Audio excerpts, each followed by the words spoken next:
Storming the Gap's huge. 21 scenarios, just a battle generator, you know. But what if you can't get enough of Storming the Gap, Cold War gone hot gaming goodness?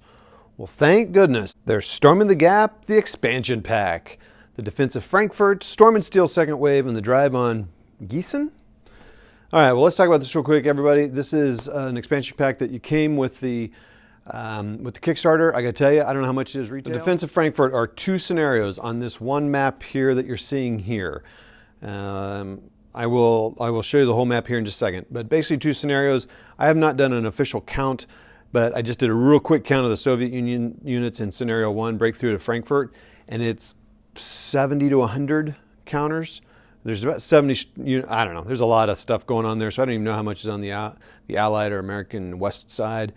There's 2 scenarios about the same size. They take place on this entire map, and it's recreating, the attack to Frankfurt.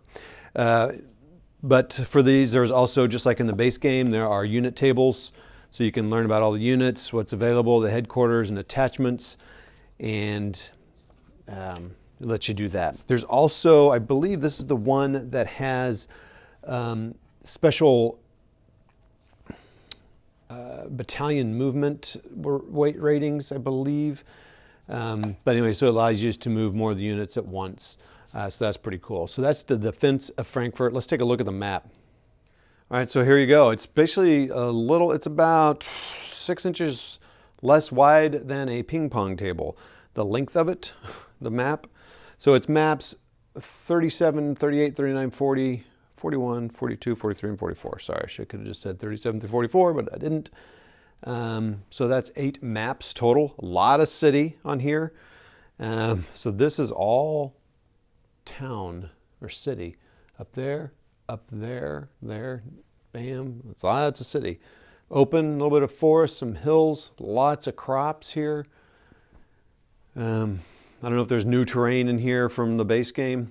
These maps should all line up with all the other maps from the base game. It's pretty cool. I also have on order the large, they printed, these are all the map panels. So these are all the geomorphic maps, so you can use them on anything. So that's awesome. There's also winterized versions of all these. Very cool. So there you go. Anyway, I do have one map that they printed out on canvas. It's going to be here. We'll just go in opposite order here. So this is the map. These maps are for everything, but it's definitely for Storm and Steel Second Wave. So they have books coming out, novels that have already come out, written by, I believe, Brad Smith. And so this is an expansion. This is all about some of the scenarios. I think there's 4 to 6 scenarios, so I should know that, based around the novel, Storm and Steel Second Wave. These maps are not necessarily used in this order, but there's 3 maps. Obviously, you can tell very heavily forested maps. And these are combined, I've noticed in the scenarios, with some of the maps from the original set. So again, I'll just stay running here. These have national unit charts, just like the base game. So you can see we got Czechoslovakian introduced here in West Germany. So that's, oh, you can't see those. That's convenient. And then, of course, a book, module and scenario rules. I'm going to move the camera here real quick. And so there you go. It's kind of the same stuff. And look here, there are 6 scenarios. All right, so that's Storm and Steel Second Wave. The maps are really cool. Now let's look at the last one, the Drive on Gießen. All right, the Drive on Gießen is a campaign system. So what that includes, so there's no specific scenario in here. But what's cool is, so you got the book, you got the campaign system. You could easily make, well, I don't know how easy, but it seems like you could pretty much easily make up your own campaign. So there's a Soviet map, so an Eastern map and a Western map. It's the same map, just blue background. And anyway, it's got the points here, and these represent about the area of 2 maps. So what they want you to do is you move towards each other, and then when you do that, when units get in the same hex, then you'll have a battle. So really know the details. You got your days, campaign day track. It's all about roads. And then they also have these like screens. So I would cover my map behind here like a GM screen or something. And this just has some of the rules and basics of like the campaign system. That's pretty cool. It seems like you'd need a place where you can keep it set up. Maybe might be kind of cool to magnetize that or whiteboard it, but on something you could whiteboard. or just make a copy of it. You could write on it and stuff. That might be kind of fun too. Let's look at some of the other pieces you get in the game. Cards and winter maps. The cards aren't that much different. Basically, it's all the formations. You need the base game to play this. So you have to have the base game. You can go check out my unboxing of that or some of the other unboxings, and there's play videos of some of these games. All the snow maps are here, okay? All right, so I know I'm zoomed in really close here, but again, pieces, just some of the basic counter pieces to play the game, because you're gonna have a lot more pieces, especially in that big one. This would be more for the campaign stuff, airstrikes, I don't know what that is, logistics or whatever, blue, red, so you can hide your pieces, road march. So that's for seems like for the campaign. Some of this gets into Czechoslovakian, I'm guessing. Some of these, there's Hueys and other kinds of, not for Czechoslovakian, but there's Hueys and a few new pieces I think are introduced, new pieces of equipment. That's pretty cool. That's an interesting one there, this thing here, kind of interesting. So there's that. Some more American pieces. Really thick counters, by the way. You can see my finger. More Soviet pieces, some bridge laying, that's cool.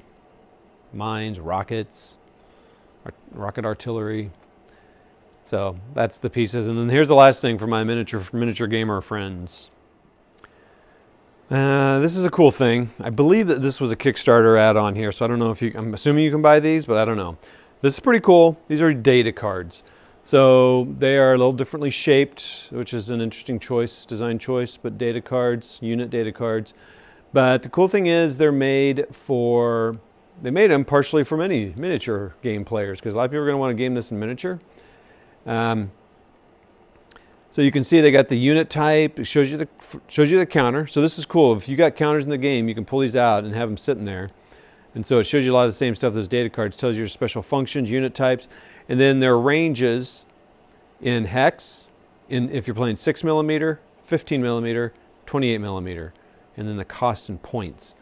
And Storm and Steel. So I guess it tells you which game it's used for. That's pretty cool. Storming the Gap, I see one here. So pretty awesome. That's the Storming the Gap expansion pack. And like I said, I'll take maybe a video or a few pictures of some of the maps so you can see some of the detail on it. That's that. Enjoy. Hope you all give it a shot. Thanks. See ya. See some of the detail of the city there. Pretty cool. Looks great. Forest and trees. Let's see what else. Maybe I'll come over here and just look at some of the fields and forest. A little bit more forest and fields there. There's not a whole lot on the maps. I mean, there's not a lot of varied terrain. As far as I know, the white lines are the hills, so it kind of makes it even easier to know where they are, and makes the map look a little bit more realistic, as it were. So I see some scrub or rough ground, but it's mainly open fields, trees, road, and hills and cities. The cities all look the same to me. I don't know if they're any different. A village or a city. That's that. Well, chat at you later. See ya.